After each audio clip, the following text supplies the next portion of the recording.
Have you ever wondered how your sales performance compares against your competitors and peers? The B2B Sales Benchmark Report provides the definitive guide to what success looks like in 2021. See how you compare in terms of win rate, sales cycle, average deal value, relationships, and engagement. You can see the results and get the full report at ebster.com/B2B-sales-benchmarks.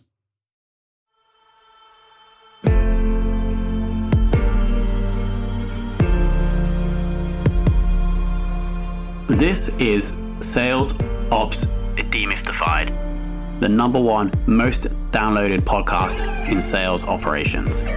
We invite the brightest minds in sales operations onto the show to deconstruct the why, what, and how behind rep productivity, forecasting, metrics, and all things revenue.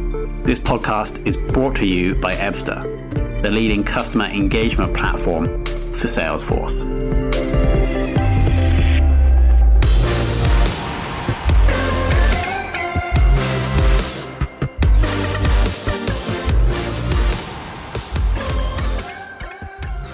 Hello and welcome to another very special episode of the Sales Ops Demystified podcast. Today we're joined by Jeff Wadholm, who has a plethora of experience running operations, revenue operations and sales operations for a number of different businesses.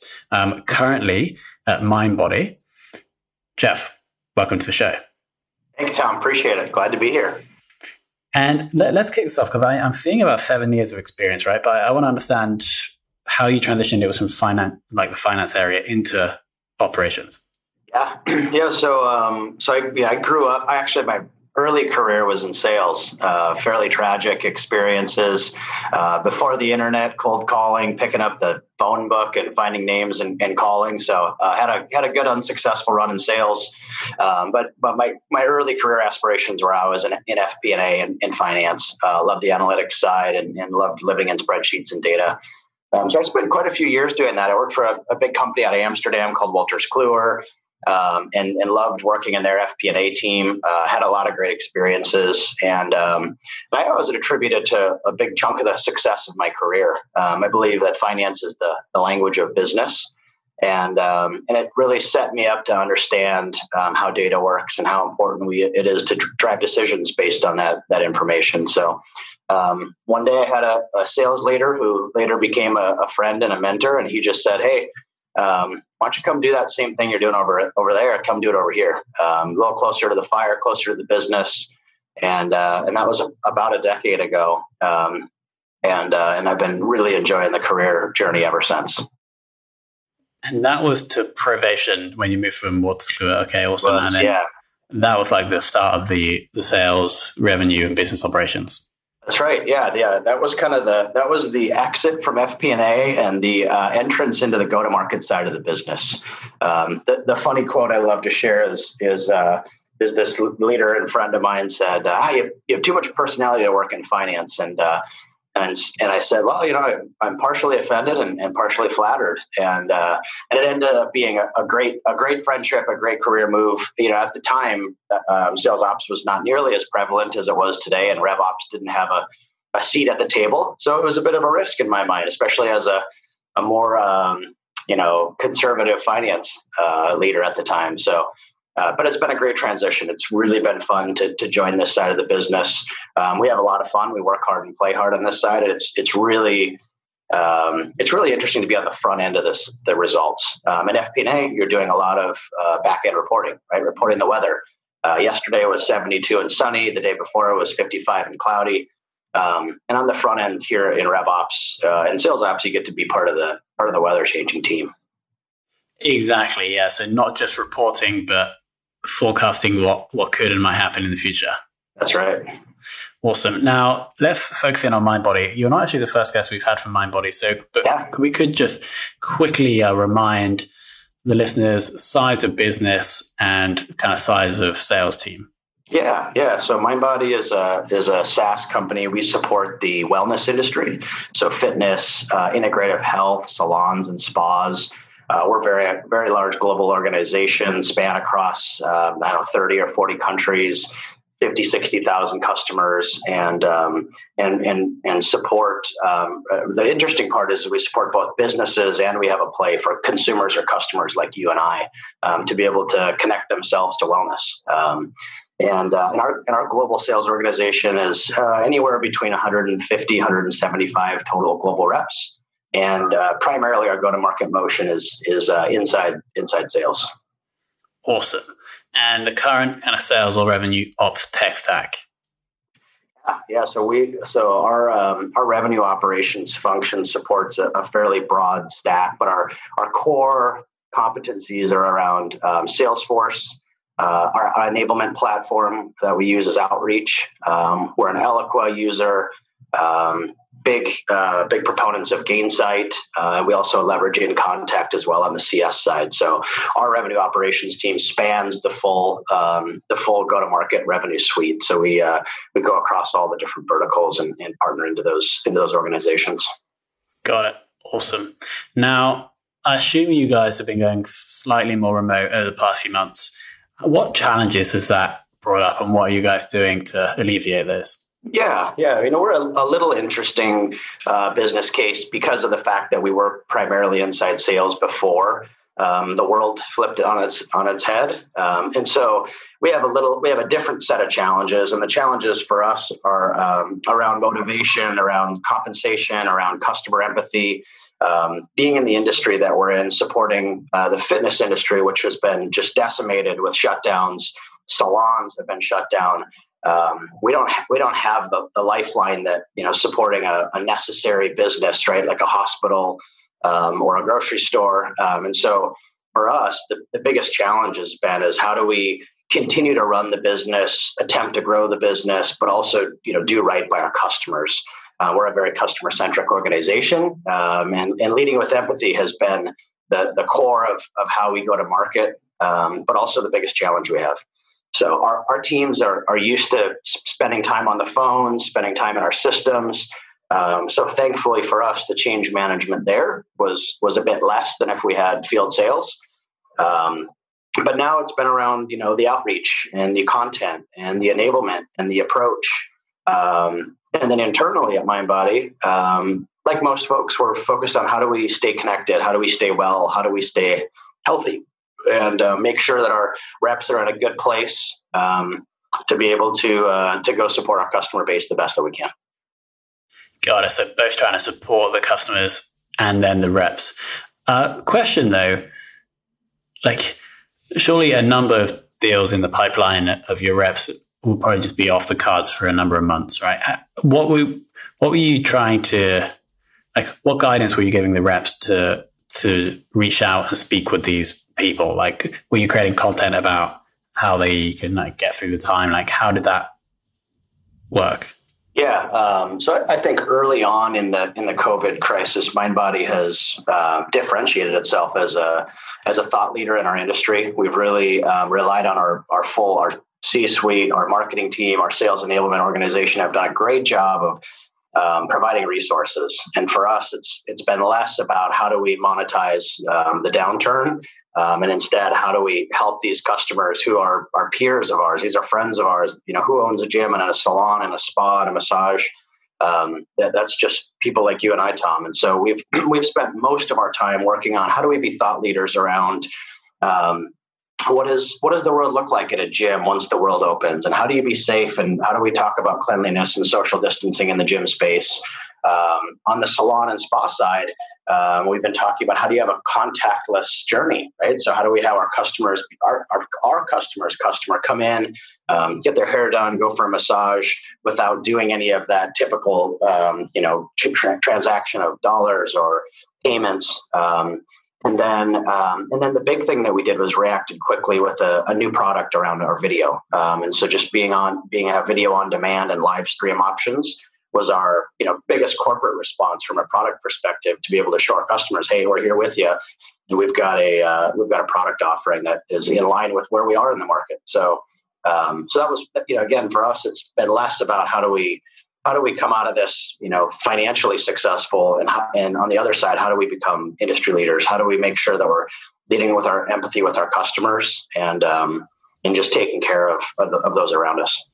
Got it. It makes total sense to create content around that kind of stuff because you're able to help them. That adds value to them, but also then they're be better customers for you guys. It makes total sense.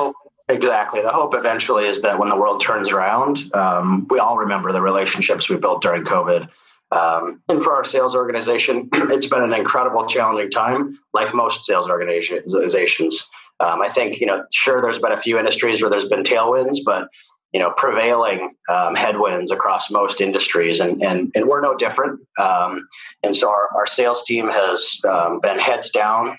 We've been trying to provide content that caters, as best as possible to the environment we're in. And as you mentioned, things like forecasting and growth rates and targets. This is hopefully a once in a lifetime space that we're in, and so we're just taking it day by day. Got it. How have the targets or objective for the reps changed? Yeah, that's been I think the biggest challenge from purely sales operations is just how do you set targets that motivate and reward our sales organization? How do you do right by your organization, right? From a expense standpoint to make sure you're managing your expenses. It's been a challenge. So it's been a bit of a belt and suspenders approach. Our executive team is more involved than ever in how we succeed as a business. How do we make sure that our reps can find success and have success? And for us, we've changed the commission model some to make sure that we're accounting for the non-predictability. And then, of course, changed our targets and our plans to accommodate for the environment that we're in. So it's been probably less of a 180, more of a 90-degree turn for us. But it's been, day by day, month by month, in a prevailing SMB business like we are. It's high velocity, and so we run our business accordingly. We're changing as the environments change, and trying to make sure we do right by our teammates. Our sales organization, and still with the foundation around how do we do best by our customers. Got it. Do you think the commission changes are going to be temporary or permanent? It's a great question. I think it's too early to answer that with any sort of certainty.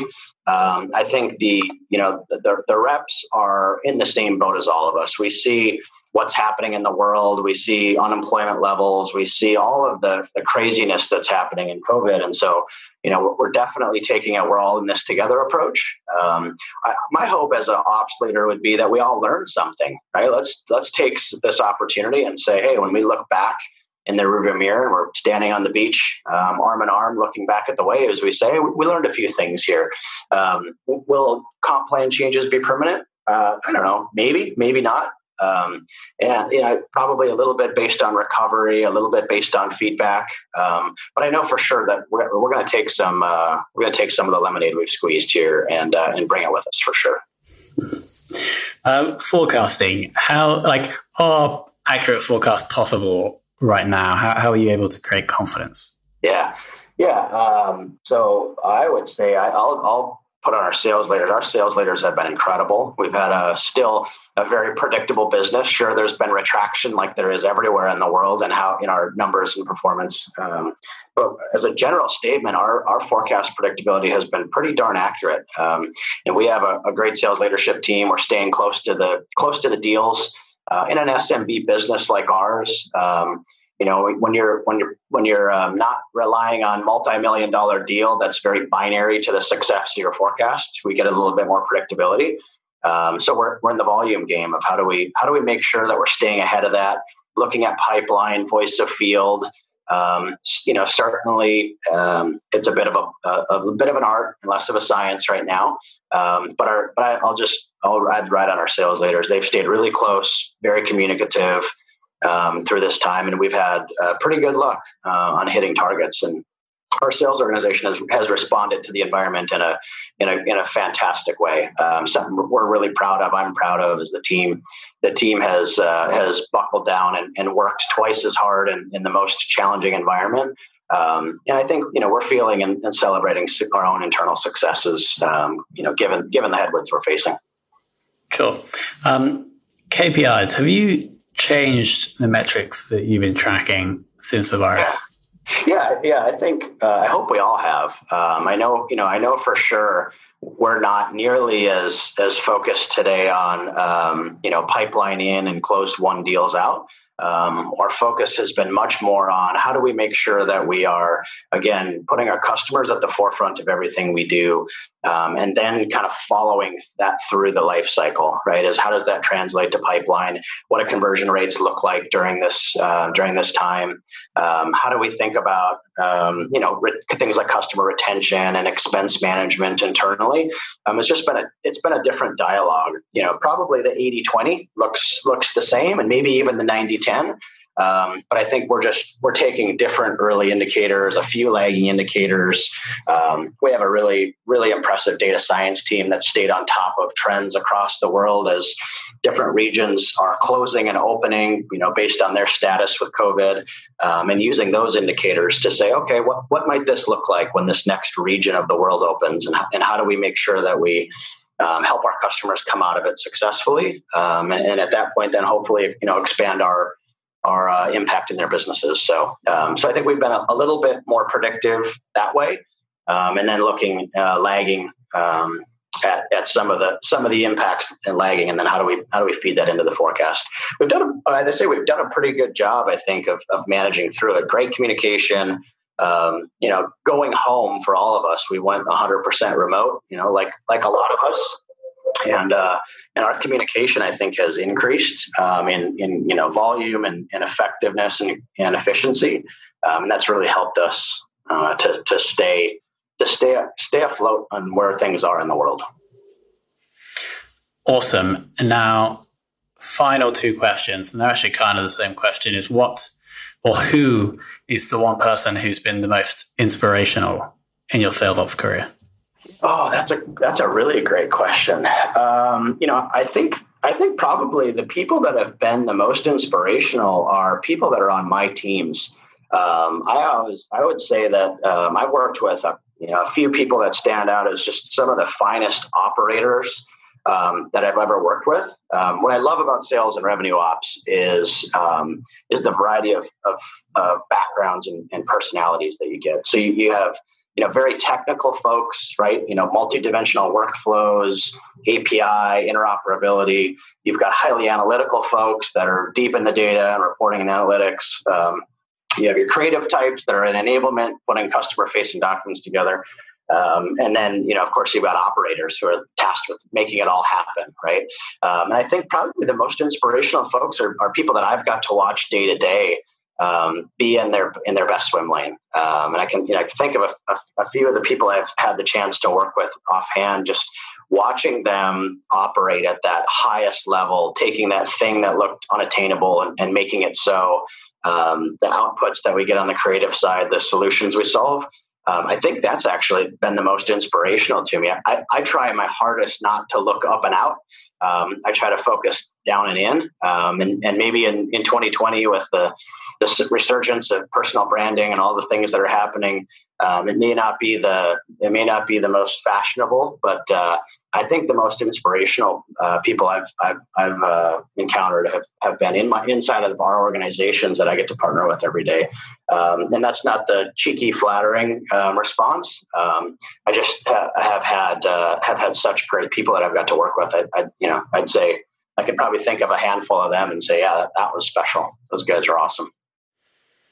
What a lovely note to finish on. And the kind of one part that I think is going to be the most impactful from this episode is your quote about bringing some of the lemonade along with us into the future. So with that, we'll close the episode. Jeff, thank you so much for coming on. Thanks, Tom. Appreciate having me. Thank you.